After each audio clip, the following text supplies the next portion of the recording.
जय हिंद साथियों। मैं गौरव सक्सेना, मेरे YouTube चैनल चरखारी क्लब में आप सभी का स्वागत है। आज का विषय है यूरोपीय कंपनियों का भारत में आगमन। तो बढ़ते हैं पहले प्रश्न की ओर। पहला प्रश्न है, वास्को डिगामा भारत कब आया था? तो वास्को डिगामा भारत 1498 ईस्वी में आया था। इसको विस्तार पूर्वक समझ लेंगे। वास्को डिगामा भारत के पश्चिम तट पर स्थित बंदरगाह कालीकट पर 22 मई 1498 ईस्वी को पहुंचा था। उसने यहाँ पहुंचकर भारत के नए समुद्री मार्ग की खोज की थी। कालीकट के शासक जमोरन ने वास्को डिगामा का स्वागत किया था।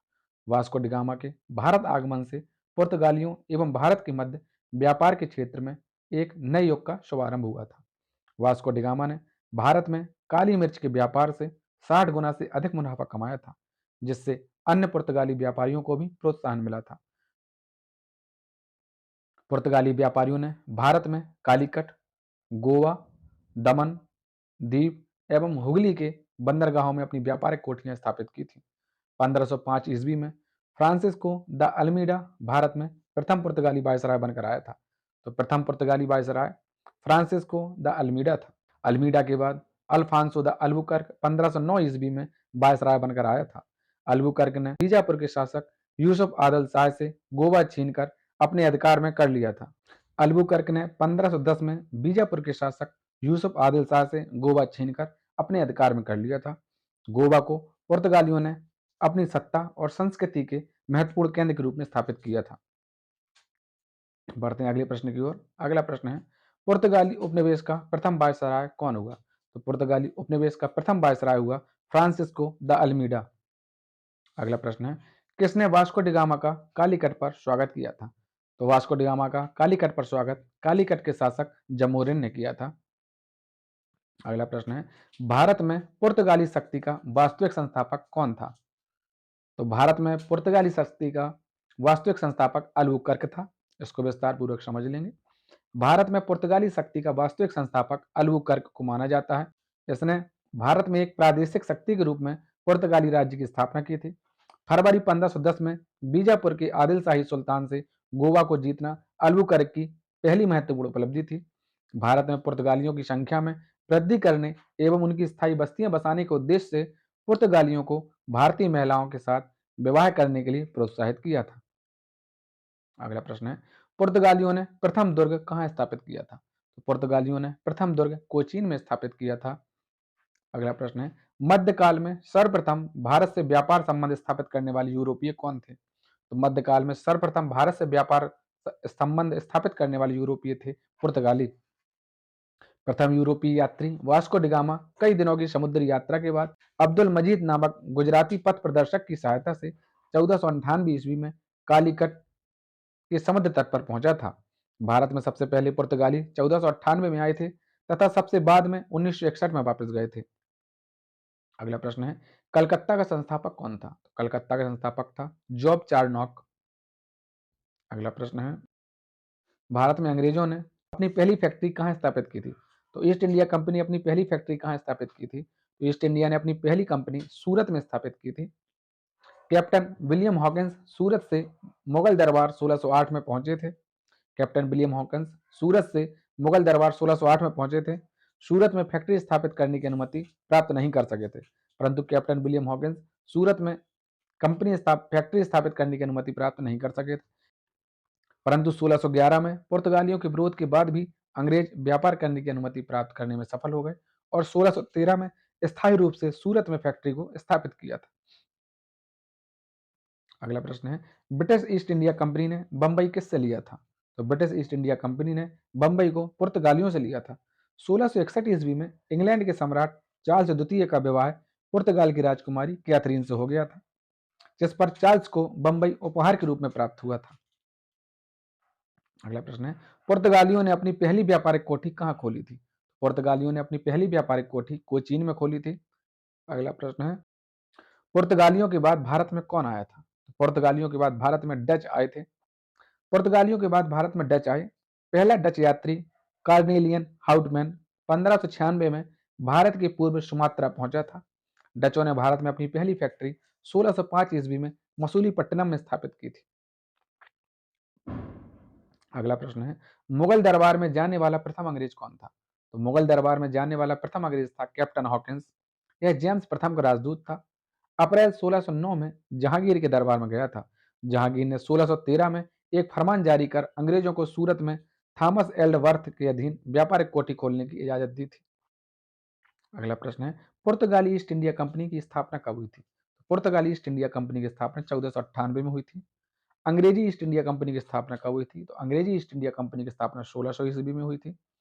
डच ईस्ट इंडिया कंपनी की स्थापना कब हुई थी? तो डच ईस्ट इंडिया कंपनी की स्थापना 1602 में हुई थी। डेनिश ईस्ट इंडिया कंपनी की स्थापना कब हुई थी? तो डेनिश ईस्ट इंडिया कंपनी की स्थापना 1616 में हुई थी। तथा फ्रांसीसी ईस्ट इंडिया कंपनी की स्थापना कब हुई थी? तो फ्रांसीसी ईस्ट इंडिया कंपनी की स्थापना 1664 में हुई थी। तथा स्वीडिश ईस्ट इंडिया कंपनी की स्थापना कब हुई थी? तो स्वीडिश ईस्ट इंडिया कंपनी की स्थापना 1731 में हुई थी। अगला प्रश्न है, सर टॉमस रो किसके दरबार में भारत आया था? तो सर टॉमस रो मुगल बादशाह जहांगीर के दरबार में भारत आया था। अगला प्रश्न है, अंग्रेजों ने फ्रांसीसियों से पांडुचेरी को कब छीन लिया था? तो अंग्रेजों ने फ्रांसीसियों से पांडुचेरी को 1761 में छीन लिया था। अगला प्रश्न है, वह पुर्तगाली कौन था जिसने गोवा पर अधिकार कर लिया था? तो गोवा पर अधिकार कर लिया था अल्फ्रांसिस्को दी अल्बुकर्क ने।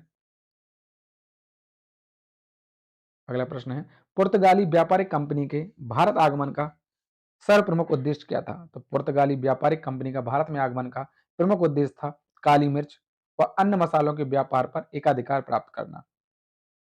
अगला प्रश्न है, अल्बुकर्क ने गोवा को 1510 में किससे छीना था? तो 22वां प्रश्न, अल्बुकर्क ने गोवा को 1510 में किससे छीना था? इसका आंसर आप सभी को कमेंट सेक्शन में बताना है। अगला प्रश्न है, किस पुर्तगाली गवर्नर ने नीले पानी की क्रांति अपनाई थी? तो फ्रांसिस्को डी अल्मीडा ने नीले पानी की क्रांति को अपनाया था। अगला प्रश्न है, प्रथम कर्नाटक युद्ध का तत्कालिक कारण क्या था? तो प्रथम कर्नाटक युद्ध का तत्कालिक कारण था अंग्रेजों द्वारा फ्रांसीसी जहाजों का अधिग्रहण करना। अगला प्रश्न है, किस मुगल शासक ने ईस्ट इंडिया कंपनी को दीवानी प्रदान की थी? तो शाह आलम द्वितीय। तो मुगल बादशाह शाह आलम द्वितीय ने ईस्ट इंडिया कंपनी को दीवानी प्रदान की थी। अगला प्रश्न है, भारत में फ्रांसीसियों ने अपना पहला कारखाना किस स्थान पर खोला था? तो फ्रांसीसियों ने अपना पहला कारखाना सूरत में खोला था। अगला प्रश्न है, डचों ने अपनी पहली फैक्ट्री 1605 में कहाँ स्थापित की थी? तो डचों ने अपनी पहली फैक्ट्री 1605 में मसूलीपट्टनम में खोली थी। अगला प्रश्न है, किस मुगल बादशाह ने 6 फरवरी 1613 को किस मुगल बादशाह ने 6 फरवरी 1613 को एक फरमान जारी कर अंग्रेजों को सूरत में एक स्थायी कोठी खोलने की अनुमति दी थी?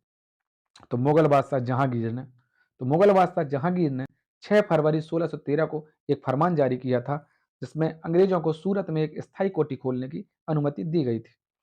अगला प्रश्न है, बांडीवास का युद्ध कब हुआ था? तो बांडीवास का युद्ध 1760 में हुआ था। बांडीवास का युद्ध 1760 में अंग्रेजों तथा फ्रांसीसियों के मध्य हुआ था।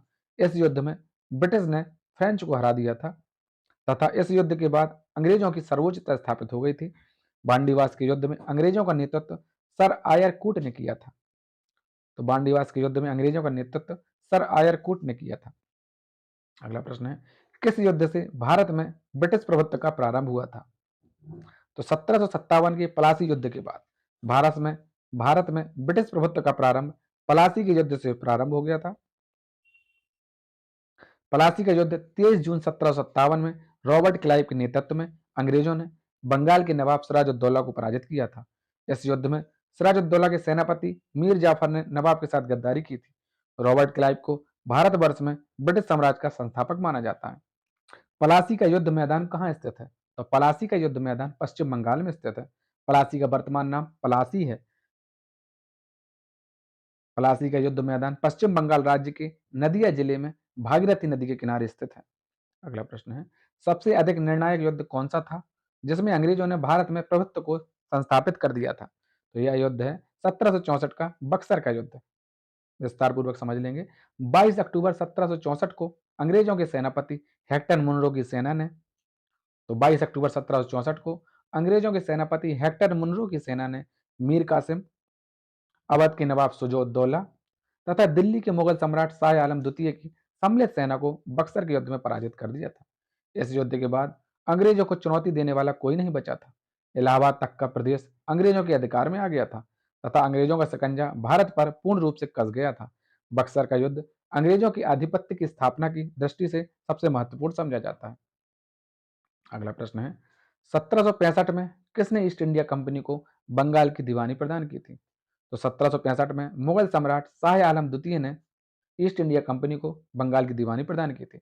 इलाहाबाद की दूसरी संधि अगस्त 1765 के अनुसार शाह आलम द्वितीय को अंग्रेजी संरक्षण में ले लिया गया था तथा उसे इलाहाबाद में रखा गया था। मुगल बादशाह शाह आलम द्वितीय ने बंगाल, बिहार तथा उड़ीसा की दीवानी स्थायी रूप से अंग्रेजों को दे दी थी। शाह आलम द्वितीय के समय 1803 में अंग्रेजों ने दिल्ली पर अधिकार कर लिया था तथा उसके उत्तराधिकारी अकबर द्वितीय तथा Bahadur Shah Zafar East India Company के पेंशन भोगी मात्र रह गए थे।